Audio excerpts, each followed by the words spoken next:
আসসালামু আলাইকুম। বিশেষ করে কিছু নাই। আপনারা সবাই জানেন কি হইছে।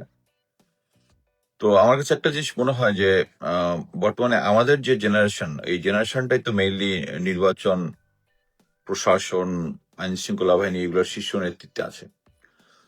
সো আমার ধারণা হয় যে অ্যাকচুয়ালি আমাদের প্যারেন্টসরা মানে আমাদের এই জেনারেশনের প্যারেন্টসরা অ্যাকচুয়ালি আমাদেরকে সততা কি জিনিস এটা আমাদের ভিতরে অ্যাকচুয়ালি প্রবেশ করাতে পারে নাই। আ অ্যাকচুয়ালি যে ভোট যেটা হয়েছে আ শেখ হাসিনার ৩ টা ভোট থেকে পার্থক্য হচ্ছে যে এটার মধ্যে গ্রাউন্ডে লোকজন ভোট দিতে পেরেছে রিজনেবলি ওয়েল। কিন্তু ভোটের রাতের বেলা যেটা হয়েছে, দিনের বেলা লোকজন ভোট দিতে পেরেছে। রাতের বেলা যে ইঞ্জিনিয়ারিং যেটা হয়েছে ম্যানিপুলেশন সেটা আপনাদের সবারই বোঝার কথা যারা ফলো করছেন। এখানে আমরা অনেকগুলো পেয়েছি যে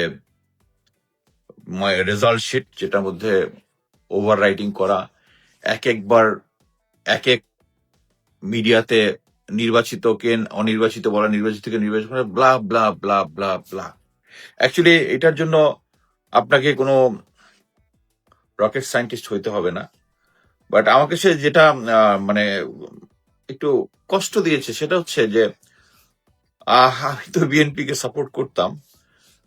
বিএনপির প্রেজেন্ট সিচুয়েশন থেকে চলে আসছি এবং এখনো বিশ্বাস করি যে দেশের জনগণ অ্যাকচুয়ালি ইন্ডিয়ান হেজিমনি যারা ভারতের সাথে চুক্তি করে এসছে, যারা ৫৯% ঋণ খেলাপিকে দিয়েছে, যারা আওয়ামী লীগ চলে যাওয়ার পর গ্রাউন্ডে চাঁদাবাজি করেছে তাদেরকে ভোট দিবে না। এবং যখন লোকজনকে ভোট দেয়, আমি যারা যারা দাঁড়িপাল্লায় ভোট দিবে তাদেরকে আটকে দিয়েছে দিতে মানে যাতে না যেতে পারে ভোট দিতে, সবকিছুই।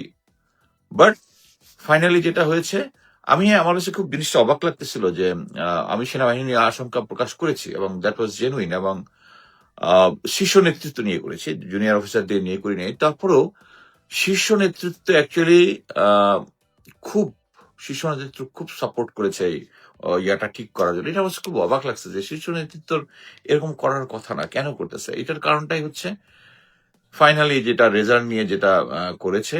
আহ, আমি যেটা জেনেছি যে যারা যারা বিভিন্ন কেন্দ্রে তো জামাতের ছিল, কি বলে ওই 11 জোটের যে যারা ছিল ওখানে এজেন্ট, তাদের কাছে তো ওখান থেকে রেজাল্ট সাইন হওয়ার পরে যে রেজাল্টটা তারা যাওয়ার আগে তো সবাই সাইন করেছে, ওটার একটা কপি ওদের কাছে আছে।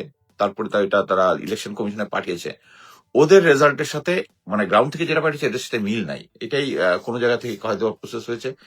এনিওয়ে, মানে আমি শেখ হাসিনার 17 বছর, তারপরে 1.5 বছর প্রফেসর ইউনুস খুব হাসি হাসি হাসি দিয়ে সবাইকে জানিয়ে দিলেন যে তিনি একটা ভালো নির্বাচন করবেন। তিনি একটা ভালো নির্বাচন করেন নাই। জনগণের ভোটের যে লক্ষ্য যেটা এটা প্রতিফলিত হয় নাই। এনিওয়ে, বাট আমার কাছে যেটা মনে হচ্ছে যে আমি অ্যাকচুয়ালি ওই শেখ 2018 থেকে মানে ফ্যামিলিকে টাইম না দিয়ে, নিজের ব্যক্তিগত জিনিস না দেখে আমি ঘরের খায় বনের মোষ তাড়াচ্ছিলাম। তো আমি ফাইনালি আজ কনফার্ম হয়েছি এই ঘরের খায় বনের মোষ তাড়ানো অ্যাকচুয়ালি যদি হইতো যে বাংলাদেশের কিছু একটা লাভ হবে, কোনো লাভ হবে না। আমি যেটা বলতেছি যে আমরা যখন শীর্ষ নেতৃত্ব দেশে যারা আছে, এটা আমার জেনারেশন, এই আমার জেনারেশন যখন এই তারা অনেস্ট হতে পারবে না এবং তারা অনেস্ট হতে পারবে না, এটা number of time proven, proven.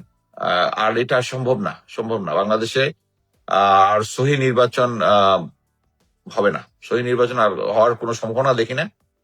ওই যেটা কোন এক মনীষী বলেছিল যে আমাদের দেশের জনগণ যেরকম তাদের নেতৃত্ব তেরকম। সো আমাদের জনগণ যেরকম নেতৃত্ব আসছে, তারেক জিয়ার মতো একজন, যিনি তার নামে একটা লেখাও লিখেছি যে তাকে অ্যাকচুয়ালি বিএনপি প্রিপেয়ার করে নাই লিডারশিপের জন্য। বাট এই সিচুয়েশনে অ্যাকচুয়ালি জামাত কি করবে, করুক। বাট আমি যেটা মনে করি যে এইখানে মানে এফোর্ট দেওয়া, আমি আজীবন যেটা রাইট সেটাই করার চেষ্টা করেছি, আজীবন করে যাব।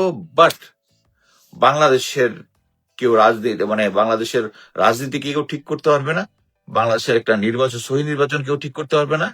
ওই ভারতীয় দালাল যারা ছিল, যাদেরকে সার্জিস হাসান ওই সময় সরায় নাই, ওরাই আছে, ওরাই নিয়ন্ত্রণ করতেছে। এখন ভারত আপনাদেরকে নাকে দড়ি দিয়ে ঘোরাচ্ছে।